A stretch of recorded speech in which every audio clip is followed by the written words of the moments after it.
Fala galerinha, beleza? Aqui fala é o Codere e sejam bem-vindos ao primeiro episódio do Codere Cast Vasco. O Codere Cast Vasco vai ser uma parte do podcast Codere Cast, onde iremos falar mais diretamente do Vasco, obviamente, como o próprio nome diz. Talvez eu mude o nome mais tarde para Codere Cast da Colina, talvez porque o som soa melhor quando você fala Codere Cast da Colina, sabe? Eu acho, na minha opinião. Na minha opinião. Mas o foco desse tema do Coderecast vai ser, obviamente, o Vasco. Porque eu sou vascaíno, então quero ter uma parte do Coderecast onde eu irei falar sobre uma das minhas maiores paixões, que é o Vasco da Gama. E mostrar meu sofrimento, minha alegria, minhas tristezas com o Vasco. Basicamente, o podcast vai ser. O formato do podcast, do episódio, que eu sempre falarei do Vasco, vai ser o seguinte: vai ser uma parte falando sobre os jogos da semana que teve do Vasco. Ou seja, vamos passar pelos jogos, vamos falar minhas opiniões dos jogos e tal. O que eu achei do Vasco nesses jogos, o que faltou no Vasco e etc. Depois disso, teremos um momento que vamos ver os próximos dois jogos do Vasco, porque não vai ser uma coisa. Talvez seja uma coisa semanal, não sei ainda. Ou talvez seja uma coisa bissemanal, de 2 em 2 semanas, de 15 em 15 dias. Então, se for de 15 em 15 dias, aí é bom ver os próximos 3 jogos, ou os próximos 2 jogos. Depende muito da situação. E logo depois disso, iremos passar pelas notícias da semana. Passar pelas notícias mais importantes, o que aconteceu de mais importante nas últimas semanas. E é isso aí. Fechou? Dá uma passada. É isso. É isso que vai ser o formato do podcast. Não prometo um podcast tão longo. Também não prometo um podcast tão curto. Depende muito de quanto tempo que a gente tem para discutir. Então, sem mais delongas, vamos para a primeira parte do vídeo, que é falando sobre os jogos. E falando sobre os jogos, temos que falar do jogo dos 2 jogos da semana, ou seja, o jogo do Vasco e o São Paulo, que teve no São Januário no último domingo. Domingo ou sábado? Foi no último sábado, desculpa. No último sábado. E o Bahia e Vasco aconteceu na última quarta-feira na Fonte Nova. Então, vamos logo para esses 2 jogos.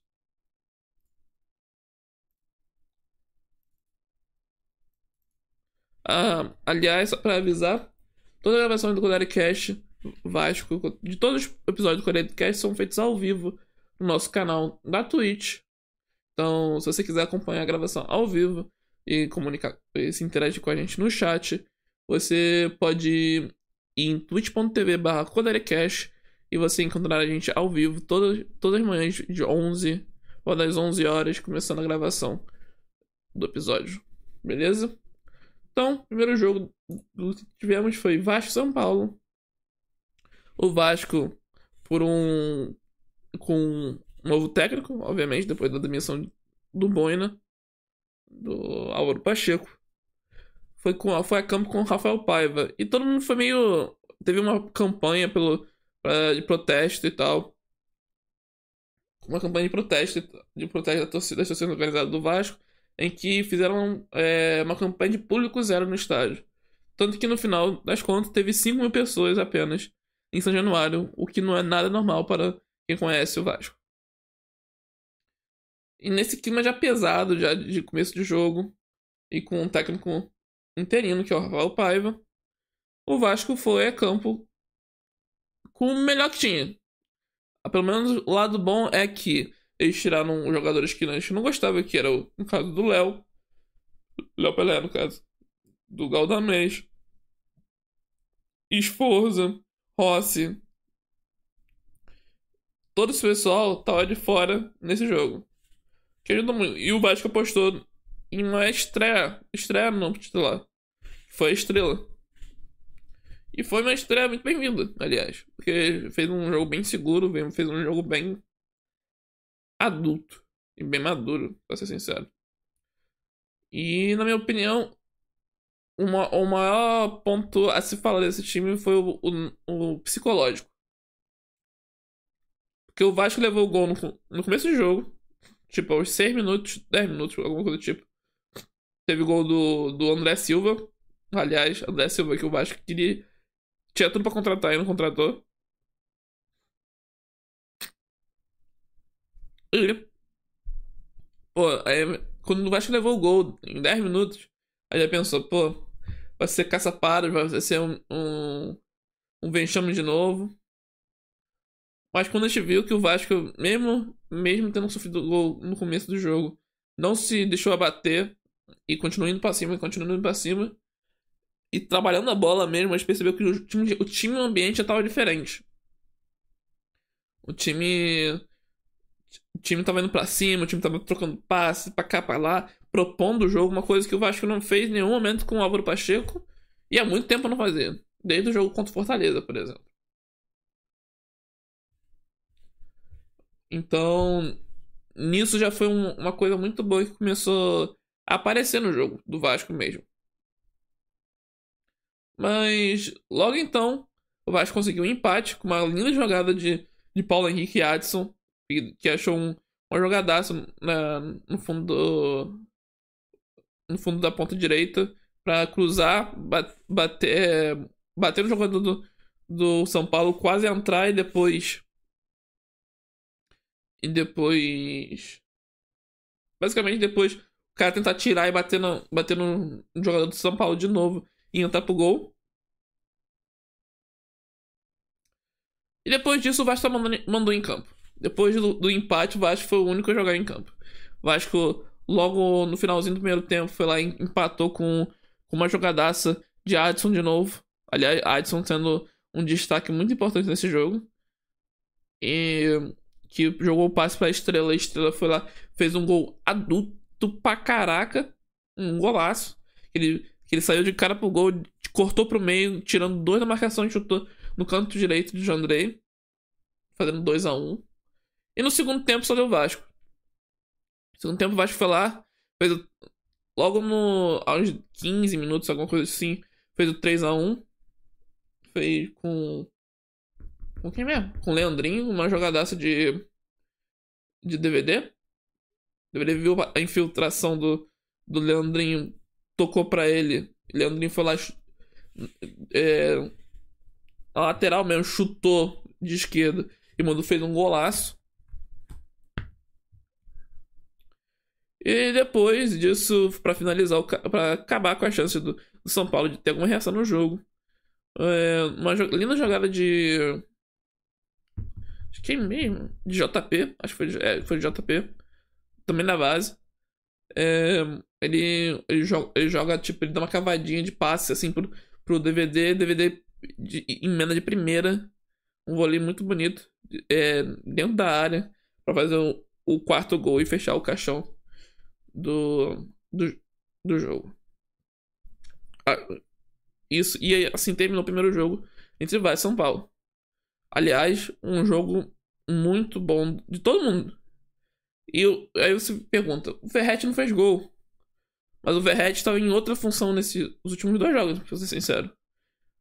O Verratti tá na função de capitão do time. Tiraram o capitão do Léo Pelé e deram pro Verratti.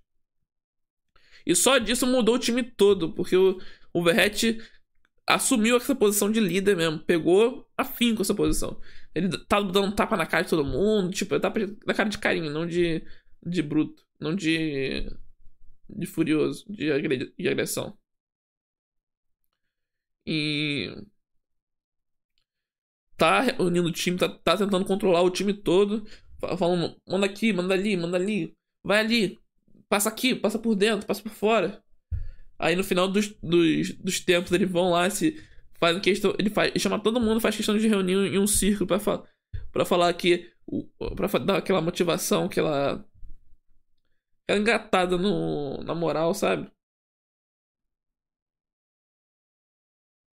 Então. Acho que foi um dos melhores acertos que o Rafael poderia ter feito é colocar o Verratti como capitão. E assim terminou o jogo. Primeiro jogo, o Vasco 4-1. O Vasco conseguindo mostrar provas de que o time pode ser competitivo e que pode jogar contra qualquer um que aparecer na sua frente. Não naquela proposta defensiva ao máximo do Álvaro Pacheco que só estragou o Vasco nos últimos 3 jogos. Agora, indo para Bahia e Vasco, esse foi um jogo diferente. Também já deveria de ser diferente, porque o Bahia não é o São Paulo, obviamente. O Bahia é uma SAF que investiu muito dinheiro no time deles, que tem um time muito bom. E o Bahia é o atual segundo colocado do Brasileirão. Então todo mundo foi pro jogo já sabendo que seria difícil o jogo. Seria muito difícil o jogo. Mas uma coisa já me. Claro, a gente levou outro gol no começo, ou seja, tem que arrumar um pouco a casa nesse negócio aí, porque a gente tá tomando muito gol de começo.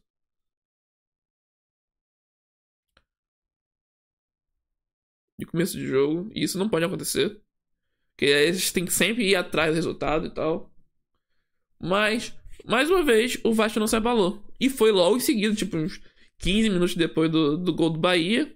Aliás, o gol do Bahia que foi numa. Não falha, mas, tipo.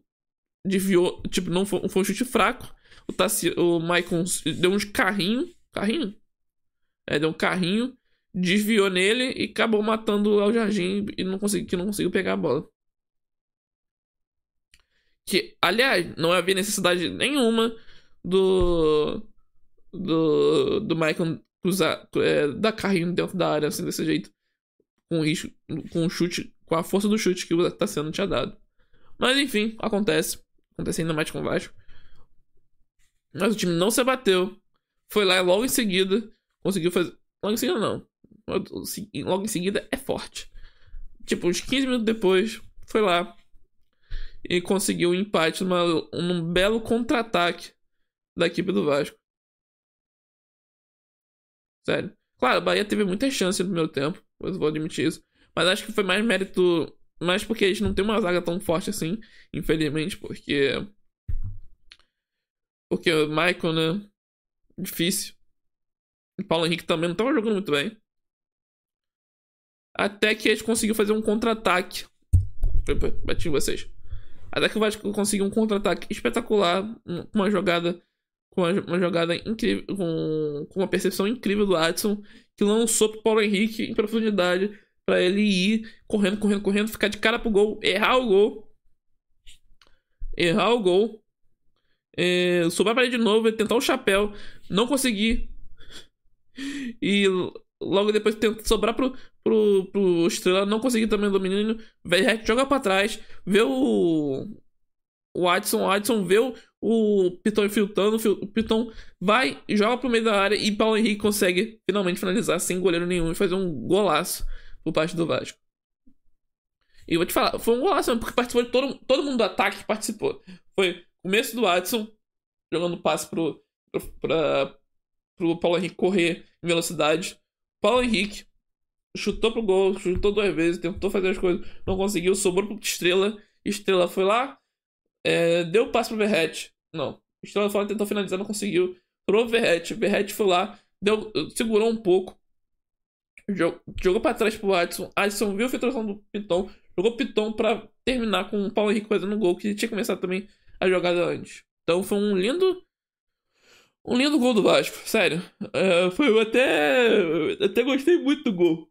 Caraca, que é isso aqui? É o Vasco que tava esperando 6-1 do Flamengo ou era o Barcelona, pô? Que isso? Mas eu achei um belo gol do Vasco. E aí, depois do gol que o Vasco fez, essa foi uma pressão, sim, do Bahia até o final do primeiro tempo.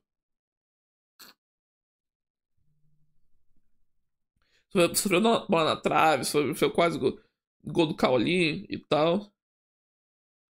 Muito falha de marcação, pra ser sincero. Mas.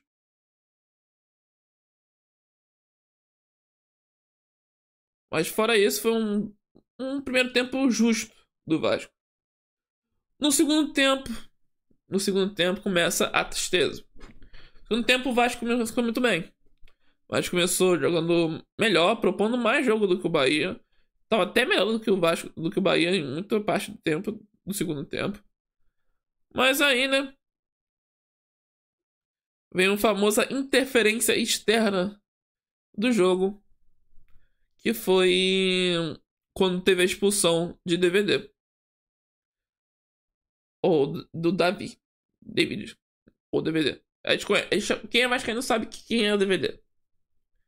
Mas quem não é o vascaíno é o David, ex-jogador do Internacional. E do Fortaleza. E do São Paulo também. Mas enfim. A questão é. O Vasco estava muito bem nos primeiros 15 minutos. Tava propondo o jogo, tava chegando. Quase fez um gol com o DVD. Se o DVD não tivesse errado o chute, poderia estar 2-1 naquele momento. Mas vem a expulsão dele. E com a expulsão dele acaba todo o esquema que o Vasco tinha de jogo, todo tipo de, de todo tipo de propor jogo que o Vasco estava colocando. Se acaba quando o DVD é expulso de forma injusta, tá? De forma injusta.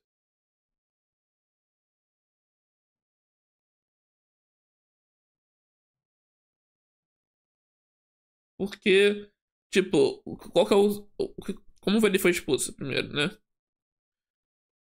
Como ele foi expulso? Ele foi expulso recebendo um segundo amarelo. Depois de ter recebido um amarelo no primeiro tempo. Ele fez duas faltas no jogo, o DVD. O DVD fez duas faltas no jogo. E os dois faltas ele recebeu amarelo e foi isso que aconteceu.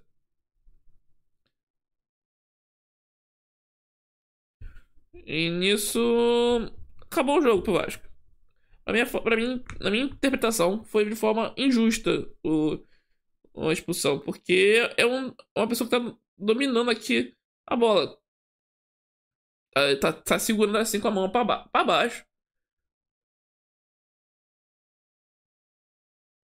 E pra mim não deveria de ser expulsão. Pra mim, eu acho que era uma coisa normal de jogo que você poderia conversar e falar: olha só a sua mão, não. Porque se for assim, pô, vai expulsar todo mundo. Pô. Não foi a primeira vez que isso aconteceu, porque quando teve Vasco e Fluminense no começo do ano, o o Ganso era pra ter sido expulso assim e não foi. Então a regra só vale contra o Vasco? Porque é o que parece, pô. Porque quando acontece isso várias vezes em vários jogos o cara não é expulso. Já tá no amarelo. Aí quando é com o Vasco e contra o Bahia, lá que é o time da CBF, né, do presidente da CBF, não acontece. Meio estranho isso, posso dizer. Mas não vou falar nada não. Eu só acho que foi injusto a expulsão. E eu acho que isso interferiu demais como seria o jogo do Vasco. Porque depois da expulsão o Vasco só tinha uma proposta. Se defender pra segurar esse resultado de 1-1. E acabou que não conseguiu. Que no Vasco não conseguiu segurar esse resultado. E aos 40 minutos o Vasco levou o segundo gol que acabou o jogo. Acabou com o jogo, basicamente. Claro, mais pra frente o Verratti quase faz um gol que sobra pra ele. Ele quase faz um gol, porque ele se pega desprevenido no final do jogo. Mas eu acho que o Vasco estava melhor no segundo tempo. Na minha opinião. O Vasco estava muito melhor no segundo tempo. Até a expulsão. E depois da expulsão, o Vasco não tinha o que fazer. Não tinha o que fazer além de.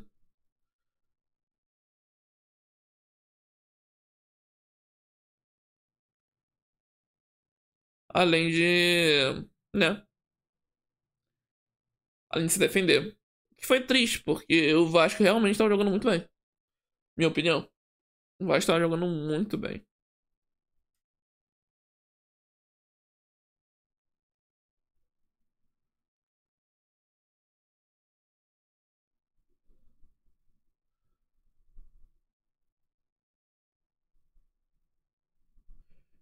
O Vasco merecia o empate, na minha opinião. Eu acho que o Bahia merecia a vitória. Merecia, porque infelizmente o Bahia não tem nada a ver com a expulsão do Vasco. Nada a ver.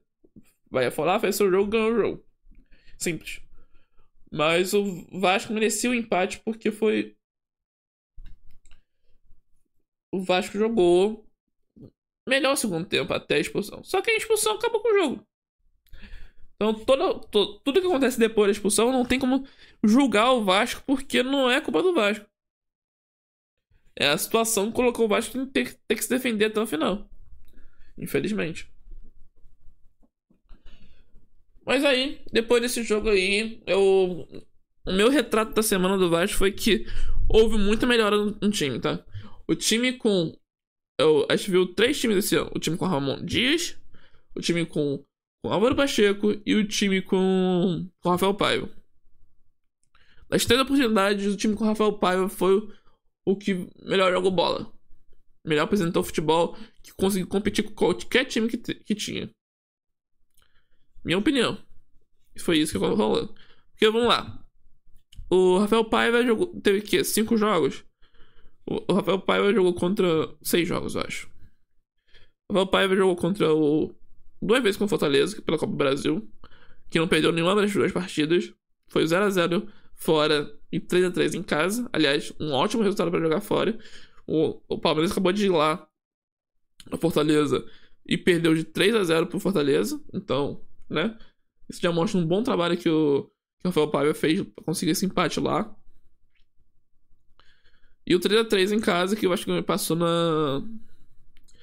Que o Vasco passou nos pênaltis. Esse foi um jogo mais. Mas aí foi mais erro individual de um jogador do Vasco do que de um todo. O Vasco fez o jogo do Vitória. O Vasco ganhou 2-1 contra o Vitória em São Januário. Com o Rafael Paiva já. Teve o jogo do Atlético Paranaense. Que o Vasco perdeu de 1-0.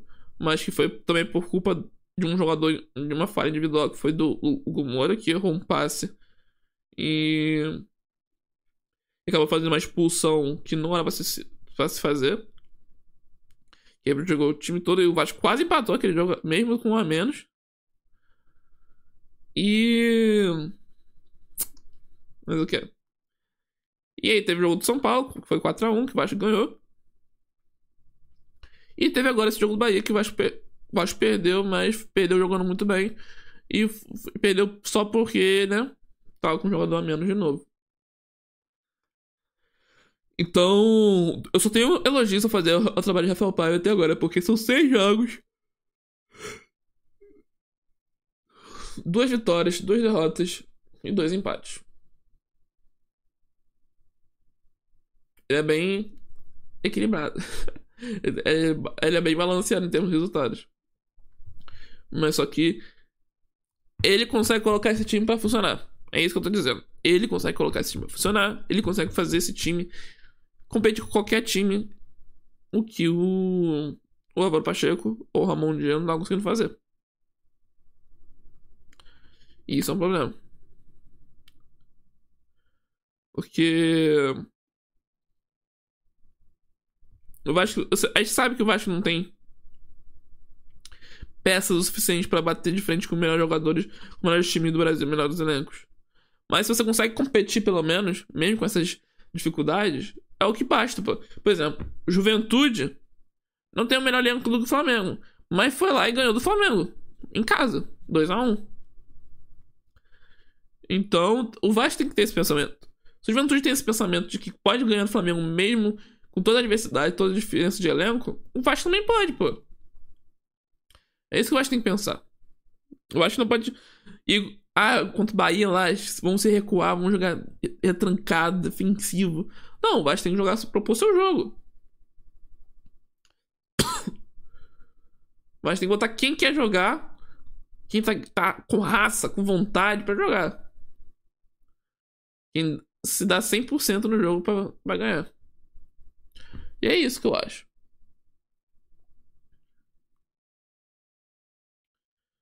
Aí vai vir a janela agora de. Vai vir a janela agora de meio de ano. Vai chegar o reforço, vai chegar Vai chegar o Coutinho, vai chegar o Teixeira, vai chegar o Souza, vai chegar o André Ramalho, se tudo der certo. Vai chegar o Roberto Pereira, se tudo der certo. Vai chegar mais um volante que eu acho que é. Talvez um lateral direito. Pra ser uma preferência. E botar o Paulo Henrique no banco. E assim melhorar o time. Porque o Vasco precisa disso. Precisa. Se o Vasco contratar mais 2 peçazinhas, 3 peçazinhas. Melhor. Não. Além das que já estão contratadas. O Vasco pegar mais 2 peças. Tranquilo. De boa. O Vasco consegue fazer um Campeonato Brasileiro tranquilo. Não vai esperar pra nada por causa desse começo de jogo. Mas por causa desse começo de temporada. Mas vai fazer um jogo maneiro. Não vai correr risco de cair. Fazer um ano tranquilo. E a gente pode fazer um foco maior na Copa do Brasil. Que já estamos nas oitavas de final. Ou quartas de final, sei lá. Agora eu esqueci se é quartas ou oitavas. Acho que é oitavas. Eu acho que é oitavas que vai estar. Então a gente final que vai estar. Se o Vasco pegar um Fluminense, vai estar mais armado que um Fluminense. Pode passar do Fluminense. Tranquilo. Se o. Aí só precisa. Aí. Olha o que falta. Olha o pensamento aqui. O Vasco tá na oitava de final da Copa do Brasil. Pra chegar na final. Falta o quê? Oitavas, quartas, semis. Mas 6 joguinhos. Beleza. Dá pra usar 6 jogos e conseguir 6 resultados bons na Copa do Brasil. Vai dar Coutinho já lá, vai dar com o Payet. Vai dar o jogo organizado. Dá pra fazer as coisas rolarem. O São Paulo no passado não era o melhor time. Ano passado. Mas mesmo assim. E olha que foi um time que só no finalzinho lá que se desgarrou um pouco da zona de rebaixamento. Mas mesmo assim conseguiu ser campeão da Copa do Brasil, pô. O Vasco tem que pensar isso. O Vasco tem que pensar que é possível ganhar da Copa do Brasil. Claro, acho que ele é brasileiro, porque tem muito tempo que a gente não consegue, sim. Mas o brasileiro não vai dar esse ano. A gente se desgarrou muito. O Vasco tem 10 pontos hoje. O líder tem 25. 24. O líder tem 24 pontos. 24 ou 25, não lembro agora de cabeça. Então o Vasco voltar, vai ter que fazer uma arrancada incrível que eu acho que não vai acontecer. Mas se o Vasco faz um campeonato razoável, fica ali em 15º, 14º, 13º e ganha a Copa do Brasil, beleza. O lucro já tá aí, mano. A Copa do Brasil dá 200 milhões, mano. Sei lá quanto que... 100 e pouco, 200 e pouco milhões. Alguma coisa assim. Vamos ver. Na minha opinião, é isso que vai rolar. Mas enfim. Esses foram os jogos. Essa foi a minha opinião sobre o jogo do Vasco, sobre o desempenho do Vasco. Eu acho que tem tudo pra melhorar. Amanhã, sábado, porque hoje tá sendo gravado na semana sexta-feira, dia 28 de junho. Amanhã, dia 29, tem jogo do Vasco e São Paulo. Amanhã a gente vai saber qual que é a cara do Vasco. Se o Vasco se impor contra o Botafogo e ganhar do Botafogo, o Vasco tem uma sobrevida nesse campeonato. Que é em casa, vamos jogar em São Januário. Não vai ser no Maracanã, vai ser em São Januário. E o Vasco vai conseguir. Espero que eu consiga o apoio do seu público. E o Vasco vai conseguir jogar pra cima. O Botafogo não tem esse futebol todo que todo mundo tá falando. Claro, tá jogando muito bem. Mas o Vasco dá pra bater de frente, pô. O Vasco bate de frente com o Bahia. E eu acho que o Bahia tá jogando melhor do que o Botafogo. Então o Vasco consegue, pô. O Vasco consegue. Os próximos jogos do Vasco, a gente vai ver aqui, ó. Os próximos jogos do Vasco. Se eu não me engano, é Vasco e Botafogo. Depois é Vasco e Fortaleza. Não é isso? Vasco e Botafogo. Amanhã. Às 6h30 da tarde. Vasco e Fortaleza, dia 3 de julho, quarta-feira que vem. Depois Vasco e Internacional e Vasco e Corinthians. Esses 4 jogos vão ter até a próxima gravação do podcast. São jogos muito importantes. Por quê? Se pega o Botafogo, você pode impedir o Botafogo de subir. se distanciar de você. E se você ganhar, você pode se descolar de vez da zona de baixamento. Vasco Fortaleza é um jogo que você já enfrentou duas vezes o adversário, então você tem um certo entendimento sobre o adversário. O jogo, pra mim, mais difícil desses quatro é o Inter e Vasco, porque é o Internacional. Na volta, a gente não sabe se vai ter os jogadores deles que já estão na Copa América ou não, mas na volta do Beira-Rio. Então tem todo aquele, né, aquele ambiente de vamos ganhar, vamos fazer um bom retorno ao Beira-Rio e tal. Então eu acho que esse jogo vai ser um jogo mais difícil. E o último jogo é Vasco-Corinthians, antes da abertura da janela. Que dependendo da nossa situação, o Corinthians pode estar numa situação muito ruim. E o time claro, em 4 rodadas pode mudar muita coisa no Corinthians. Mas pra mim, faz uma situação tão ruim que o Vasco tá ali como favorito contra o Corinthians.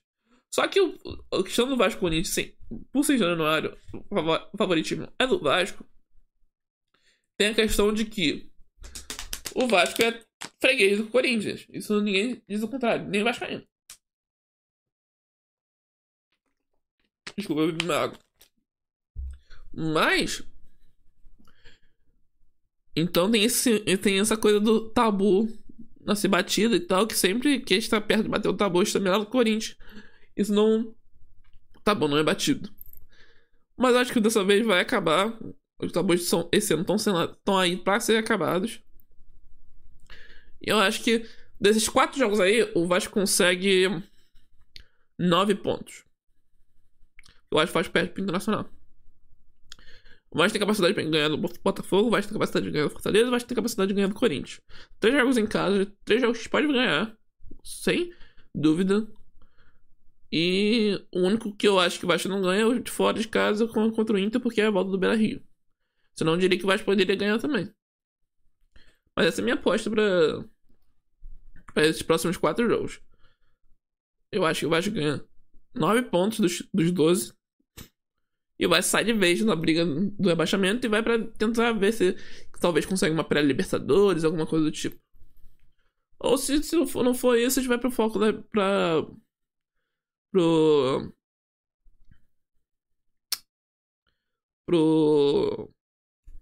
Copa Brasil mesmo.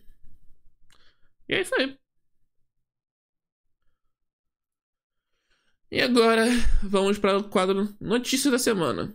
Eu vou começar de trás pra frente. Eu vou falar só dessa semana, porque eu vou repassar mais notícias da última semana. O que aconteceu na última semana, né?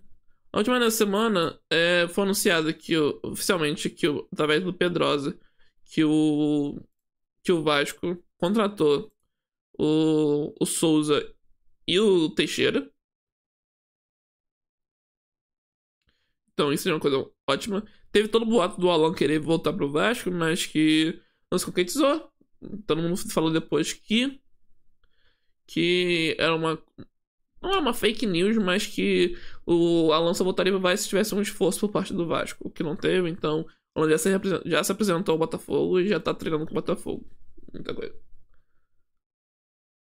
Novidade também que teve é que o Payet já vai voltar no jogo contra o Botafogo. Então, isso é um ótimo reforço pro Vasco. A gente tá faltando muito. A gente tá sentindo muita falta do Payet no time. E eu acho que um Payet com Estrela ali, ou com um JP ali no meio, acho que dá muita química entre os dois ali, que pode rolar muita jogadinha maneira. E o Payet vai chegar no momento que o DVD tá fora. Então, a probabilidade do Payet jogar na ponta esquerda, que é o lugar onde ele gosta de jogar, é muito grande. Então, temos isso. Temos essa notícia boa. Que o Payet está de volta no Jornal Nacional contra o Botafogo. Além disso, a gente teve a notícia de que o Vasco fechou com o Emerson Rodrigues. Ponta esquerda do... Ele joga pelas duas pontas, na verdade. Ele joga na ponta esquerda ou na ponta direita. Mas... Acho que atualmente ele é ponta direita, na verdade. Mas enfim. Atualmente ponta direita do Milionários. Que vem de empréstimo pelo Inter Miami. Porque ele é... Mesmo que esteja no Milionários, ele é jogador do Inter Miami. Pessoal, muita gente diz que ele é bagre, ele não é muito bom jogador. Mas eu vi uns jogos dele contra o Flamengo. E eu gostei muito do que ele apresentou nos jogos contra o Flamengo. Então, né? Pode ser que dê certo no Vasco.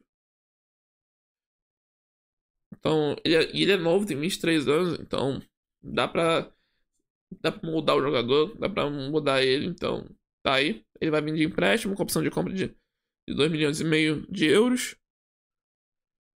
Além disso, de informações, o Vasco também, através do Pedrosa, através informação do Pedrosa, no caso, o Vasco sondou a situação e já fez uma proposta pro André Ramalho, ex-jogador do PSV. É que não estão postando a notícia aqui em si, pra quem tá ao vivo. Mas o Vasco fez uma proposta oferecendo o mesmo salário que ele iria receber, que ele recebia no. Aproximadamente o mesmo salário que ele recebia no PSV. Então, tá aí um jogador que pode vir pro Vasco, mas que tá procurando mercado na Europa ainda. Então a gente vai ver o que vai acontecer. Falou que o Vasco tá indo atrás do Lucas Oliveira. Lucas Oliveira é jogador do. É jogador. Ele é jogador do Lucas Oliveira. Aqui. Ele é jogador do Cruzeiro. O zagueiro de 28 anos. É jogador do Cruzeiro, mas. Mas está emprestado por Real Valladolid. Acabou o empréstimo agora, então. Pode rolar de. Pode rolar de ele acabar pintando no Vasco, mas o Cruzeiro tá dificultando porque ele quer vender o jogador e não quer emprestar mais uma vez o jogador. Então pode talvez rolar um empréstimo com opção de compra, não sabemos. E além disso, também pareceu que o Vasco tá interessado nesse Fabiano Lesman. Fabiano Lesman que já jogou que tá no Aris da Grécia. Tá jogando no Ares da Grécia. E tem 32 anos, já jogou aqui no Brasil, já jogou no Palmeiras em 2017, 2016, algo assim. É 2016, 2017. Não conheço muito jogador, mas pode ser uma boa, porque já conhece futebol brasileiro, jogou aqui, tem experiência, tem bagagem, então pode ser uma boa.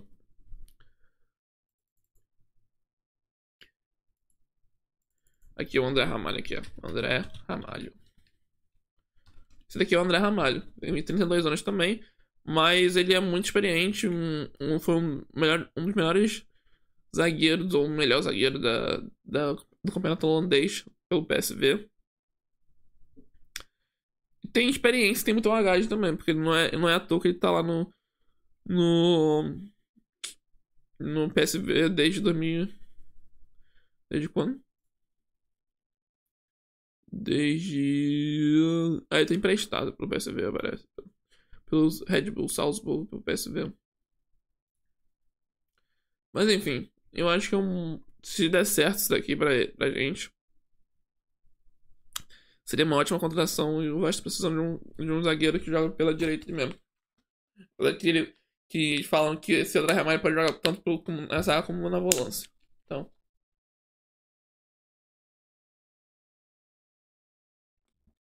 Então tem isso aí. Mas aí, fora isso, fora a negociação de jogadores, outra negociação de jogadores, o Vasco falou que, pelo AV, fonte da atenção vascaínos, o Vasco teve o meio argentino Roberto Pereira oferecido ao Vasco da Gama. O Vasco está analisando a possibilidade de investir no jogador de 33 anos. Então, temos isso. Teve oficialmente a rescisão do Souza com o time turco, maçã do Pedrosa, e falando também que o Vasco e Coutinho se acertaram sobre o tempo de contrato e Coutinho deve ter sua rescisão anunciada nessa sexta-feira. É o que todo mundo espera, é o que todo mundo acha que vai acontecer, mas até agora não aconteceu. A notícia que rolou ontem foi que o Vasco já definiu seu novo diretor executivo de futebol do Vasco, que vai ser o Marcelo Santana. Marcelo Santana, conhecido por já ter sido, já ter sido presidente do Bahia e formulou o Bahia é, nos anos 2015, 2017, que fez o Bahia voltar pra Série A. E foi na época, foi presidente mais jovem entre os clubes da Série A e da Série B brasileiro. Tava atualmente na SAF do América de Natal, onde era CEO da SAF do América de Natal. E além disso, ele é formado em comunicação social pela Universidade Federal de Bahia e estudou na Universidade de Santiago de Compostela, na Espanha. E tem MBA em marketing e branding. E também fez curso de gestão técnico do futebol ao lado do Felipe Maestro, hoje diretor técnico do Vasco. É um grande potencial. Todo mundo que conhece do Bahia fala que ele é um bom. Ele é um bom profissional, um bom gestor, um bom diretor, um bom presidente, que reformulou muitas coisas no Bahia. E o Pedrinho o pessoal diz que o Pedrinho diz que por isso que ele contratou ele, porque ele vai fazer várias reestruturações reformulações no CT, no scout e tal, e o Vasco precisa de um cara experiente em reformulações para tal coisa. Acabou de sair essa notícia também, não sei de quem foi a fonte. Eu vou ver aqui agora. Foi da RTI. RTI Esporte, a fonte. Mas dizem que o Vasco ofereceu jogadores. Que a agência RTI Esporte, por o que a diretoria, mas que ainda fez uma consulta sobre o jogador e a pedida foi alta. Os valores para uma eventual venda geram em torno de 6 milhões de dólares, 33 milhões de reais na situação atual. Nestas altas cifras, o Vasco estaria disposto a envolver um jogador na negociação. A diretoria enviou uma lista com 3 nomes que serviriam para amortizar o valor: Juan Rodrigues, Pablo Gadamés e Juan Flores. O Uruguai vem alternando bons e maus momentos desde sua chegada em 23, tirando que só vem um decolou com coisa mentira. Já o argentino não se adaptou ao clube. Entretanto, o Vasco não é o único clube que deseja o Brian Rodrigues. Isso porque Bahia, Corinthians, Cruzeiro, Grêmio e São Paulo também tem interesse na cotação do Uruguai, que está há 2 temporadas defendendo o América do México.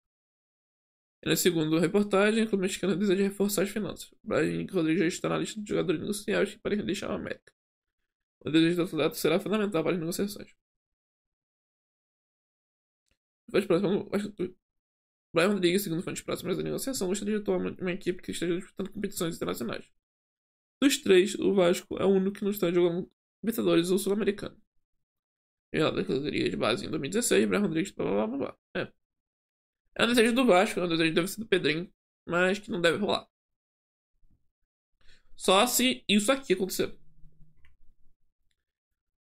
Aaron Walden 77 que é a fonte, falando que City, Barcelona e Udinese mostraram interesse pelo jovem Ryan do Vasco. Eu acho que é um bom momento para vender o Ryan, mesmo que ele não tenha demonstrado nada de futebol. Se você oferecerem 30 milhões de libras pro Vasco, eu a venderia. Tranquilo. Porque até agora o Ryan não mostrou nada que a gente pensou que mostraria no futebol profissional. Cara, ele teve um relampejo de habilidade. Não sei se relâmpago de habilidade, sei lá, lampejo, sei lá. Deixa eu ver lá pra você. De habilidade. Ano passado, quando o Vasco estava pior, onde o Ramon ia chegar. Mas fora isso, esse ano mesmo ele não apresentou nada. O que é bem triste, porque pelo potencial que o garoto tinha. Então, se apresentar uma proposta de 30 milhões de libras aí pro Vasco, eu aceitaria. E legal. E eu tô com o brilho desse. Deixa eu ver. Mas, deixa eu ver se teve mais alguma notícia no último minutos aqui. Apareceu aqui, ó. Nossa, apareceu muita notícia aqui. Teria sido sondado pelo Vasco por outros clubes, mas não apresentou. Agora no Brasil no 24, beleza. Daqui a gente viu também. Infelizmente, tive a notícia que o Atlético Mineiro negocia com o vascaíno Thales Magno. Queria que ele voltasse pro Vasco, mas parece que não vai rolar. Apareceu que o meia Bruno Tabata do Qatar Esporte Clube seria um dos alvos do Vasco. Onde que tá isso aqui, ó? Meia atacante Bruno Tabata do Qatar é um dos alvos do Vasco da Gama. O meu time já procurou o representante do atleta, está ciente das condições do negócio. Interessante, nunca ouvi falar não. Representado pelo Palmeiras, Tabata tem 27 anos, com 9 gols e 5 assistências em 21 partidas na Liga do Qatar. O trato com o clube árabe acaba no dia 30 de junho, enquanto seu vínculo com o Alviverde vai até junho de 2026. Ou seja, o Vasco pode ir ali no Palmeiras e pedir um empréstimo do jogador e talvez eles aceitem. Vai lá que não, né? Não sabemos. E fora isso, acabou de sair a notícia de que o Vasco estaria interessado no jogador Dória. Uma ação do Thiago Carvalho da Band. O Vasco tem interesse no zagueiro Dória. O clube já fez saudade, mas negociações ainda não avançaram. O Dória tem desejo de voltar ao futebol brasileiro e ver como olhos da negociação. No momento, a troca de gestão do futebol do Vasco é o que trava as conversas. A informação foi dada primeiro pela página Vascaína Informada e confirmada por mim aos 29 anos. Dória está no Santos Laguna, na temporada. Disputou 24 partidas, 23 como titular. Aliás, o Dória seria um bom reforço pro Vasco, na minha opinião. Claro, tem 29 anos, já é uma idade meio que avançada. Mas eu acho o Dória um ótimo jogador. Né? Pelo menos na época do Botafogo, ele era um ótimo jogador. E eu acho que uma boa olhada no mercado pro Dória. Mas vamos ver o que rolar.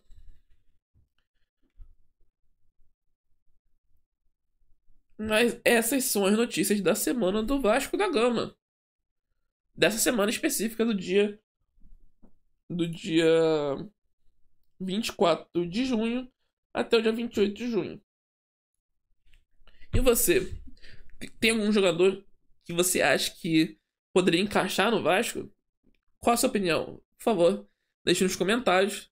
E não esqueça de seguir o canal e deixar um like. Deixar sua nota do podcast pra gente saber o que vocês estão achando dos episódios do podcast, beleza? Tamo junto, é nóis. Não esqueça de seguir a gente nas redes sociais, no Instagram, no Twitter, no X, no TikTok, onde tudo é @CodeliCast, beleza? Tamo junto, é nóis. Beijo do Codeli pra vocês. Até mais. Tchau, tchau.